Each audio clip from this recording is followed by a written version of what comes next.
what we are doing is working through the columns, so this way. So we are starting from the left-hand column and working through.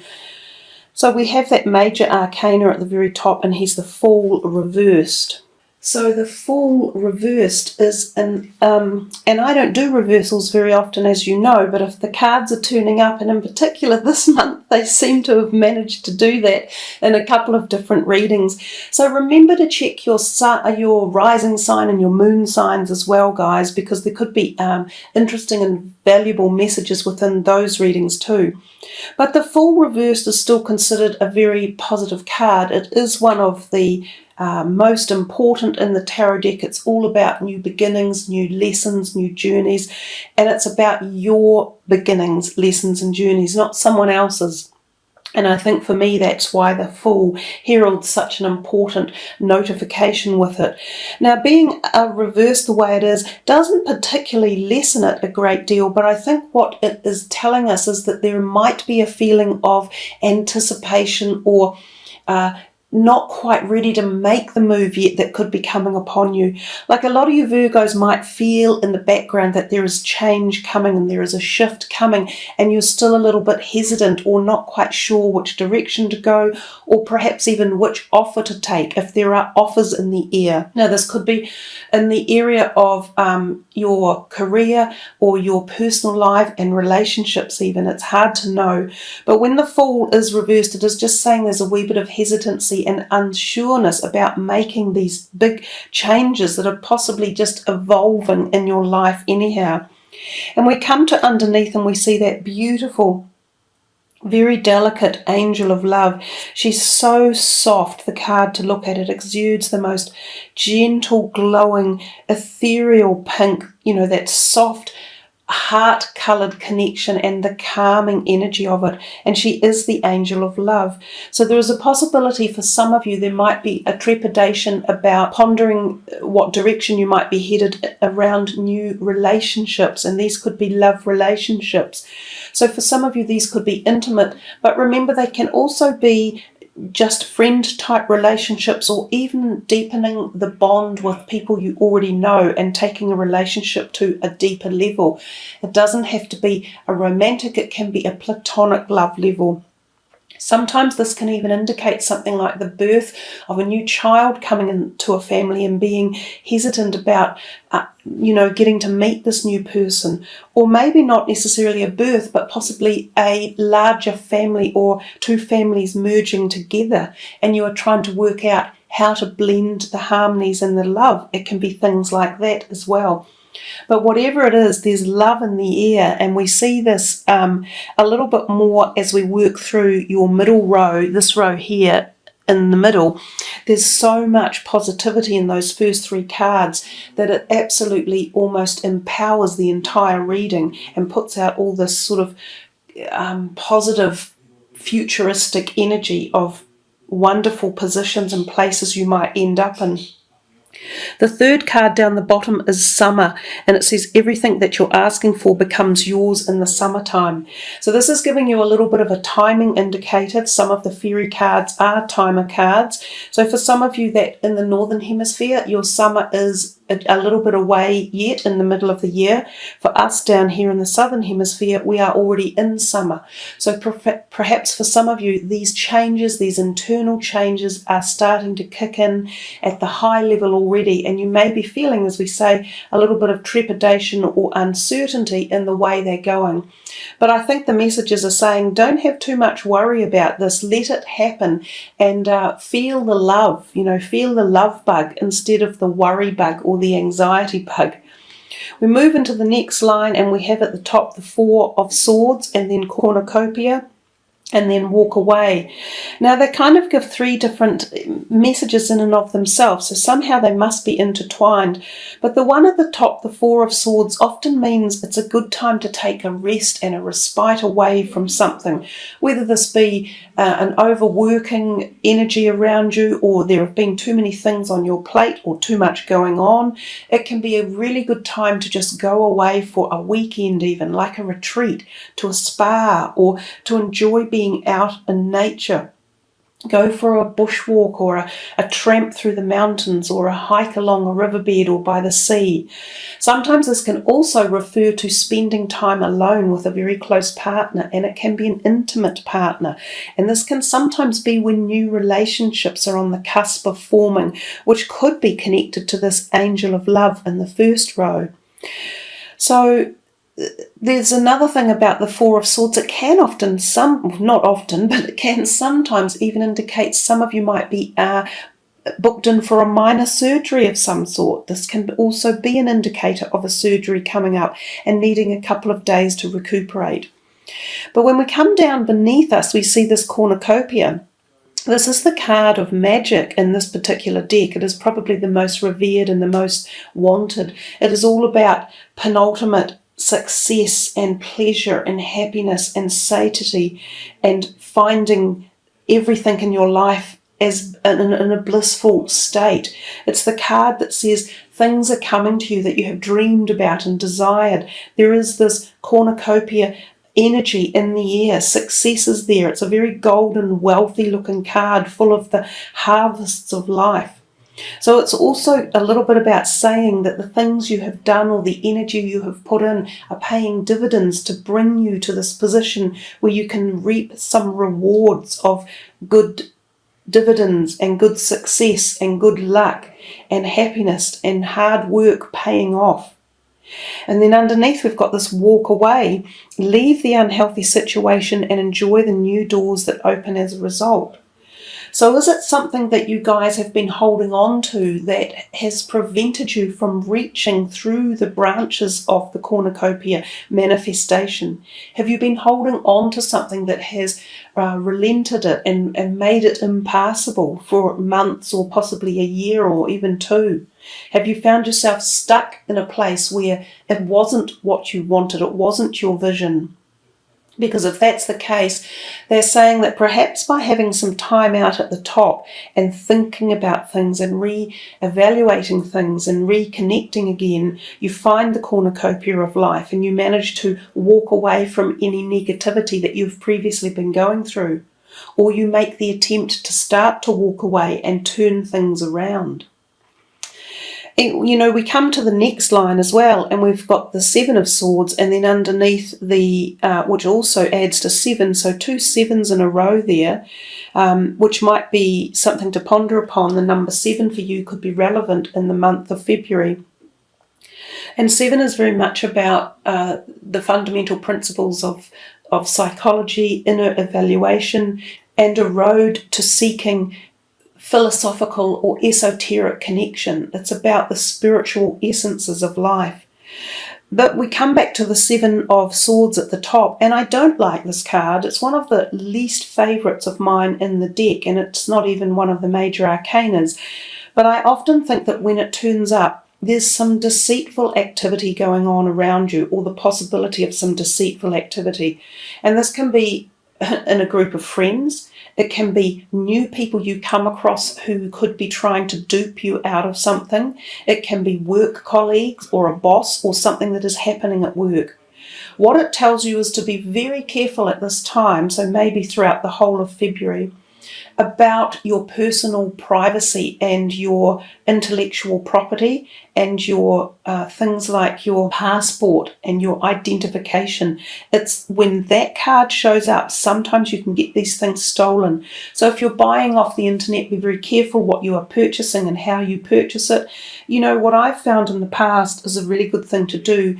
You have a separate Visa card for small transactions on the internet, right? So you have a very low level limit of credit on it. So maybe a maximum of $1,000 or something. And that is completely separate from any other of your Visa cards. And that's the only one that you use on the internet. So it has no access to your other banking systems or your other cards or your money as such. And I think that's quite an important or prudent way to be dealing when we're working with so many fraudulent systems around us. I also notice when this card comes out, we see a global increase of fraudulent activities, of new virus software coming through computer systems, and of some pretty dodgy major political stuff going on, or or espionage type energies. So keep an eye out for that in the month of February and see what happens. But for any of you, another perspective of the card is that sometimes you are contemplating yourself, that are you doing things right? Are you going in the right direction? This is the card of a person who is making a decision, but they're not entirely sure that they're making the right one, and they have regrets because they've left behind 2 of the swords still standing. So he's sort of stealthily taking 5 of them, and almost in a hidden manner. His face is hidden to people, so he feels as though he's not quite making the right choices in life, and wondering if it's going to come back and bite him in the arse, if you like, later on. And if you look at the card to the right of him with the 5 of Pentacles, that can be an indicator of something like an event from the 7 of Swords, but we'll get to that as we move into the 5 of Pentacles. So I think for you all, just be in the month of February, be wise about what you choose to do yourself, and choose wisely about who you let people do things to you. That's kind of the message of that one. But let's come down to the next card, the next number 7, and it says door to personal healing and happiness. So this one here is kind of blowing off the top one a bit. It's making it less potent, it's deactivating it. So possibly there's a chance or an opportunity where the 7 of Swords starts to embellish itself or take hold, and then we find it reverses and out comes the door to personal healing and happiness. So it can represent the possibility of having made a bad decision in the past that you wish you hadn't, and there is now an opportunity to reverse that, and that's what the door is.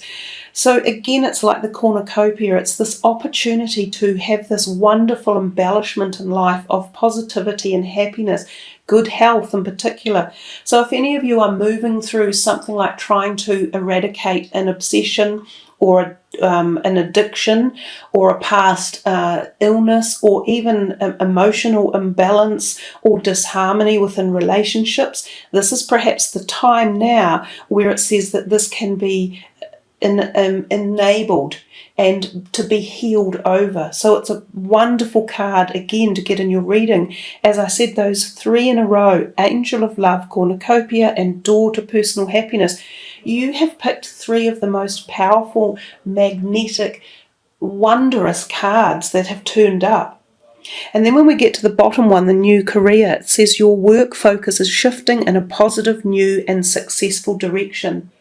So the 7 of Swords at the top, for some of you, could be very related to work issues. Some of you may have felt you're either working for someone who isn't very ethical, or there are problems at work and you wish to move on. Or some of you may have found that perhaps if you own your own business, that things haven't been going right, or you haven't had the right systems in place, and there's now an opportunity to redirect all that. So it may become a more profitable year for your businesses. You may find yourself altering business or changing direction or adding to it. So it feels as though a lot of this for some of you could be tied into work-related issues as well. And for those of you not working, then perhaps it resolves or rebounds around different energies, as I suggested earlier. We come to your last column and we see the 5 of Pentacles, envy and flower power. Now the 5 of Pentacles is another bit of a gloomy card, but you've got this whole dichotomy going on in your reading of powerfully bright, illuminated, happy cards, and then a couple of the sort of miserable ones. So we get everything in life. When you experience one energy, such as happiness and euphoria and bliss, you really only understand how they work because you have to have experienced the opposite at some time in your life. For every night there is always a day. For every black there is white. Every male there is female. So for every wonderful, happy, positive card, of course, there will be another one that is not necessarily so positive. But working into that, the 5 of Pentacles can often mean a short term of monetary issues, a tightening up of money. So sometimes feeling as if a debt is out of control or you haven't got enough income coming in. And again, if you're a business operator, this could be a failure of your clients to pay their invoices on time, things like that, or a dispute around money. Another thing it can represent is being hurt or wounded one way or another, and needing a small surgical operation, which we've already mentioned up here. There is a possibility that you could get a cold or a flu virus, you could have a sore throat or an aching head and need time in bed, rest and recuperation, the same as over here. So again, you've got a duplicity of messages as well as a dichotomy of oppositions. The other thing that this card can represent is the fact that sometimes, oddly enough, relationships can break up.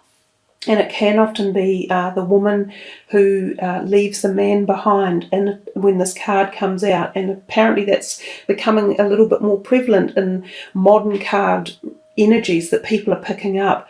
So I said earlier in the first line, there was this whole paradigm of possibly thinking about moving on in a love relationship or finding new love. Perhaps you decided to leave some sort of love behind or relationship behind with your walk away and this card over here, and you are moving into possibly a whole new energy of people, places, work possibilities. This definitely is a reading of change and moving forward and moving on. The envy card underneath, I can understand why that would turn up when this card is here, because sometimes when we feel like we are missing out or we're in an area of a bit of loss or gloom or not even feeling well necessarily, we can feel envy to others who have what we wish we had at that time. So if we're feeling miserable and unwell, we sort of go, God, I wish I felt better. I wish I was feeling well enough to go on that trip or go partying. And if we haven't got enough money coming in, we often go, oh, wish I had all the money they had. But envy does the exact opposite of what you wish for. The picture here is of the lady, enviously looking out at this beautiful city of gold, and she forgets that she already has most of everything she wants, so she looks beyond her own health and happiness, and that's what envy is.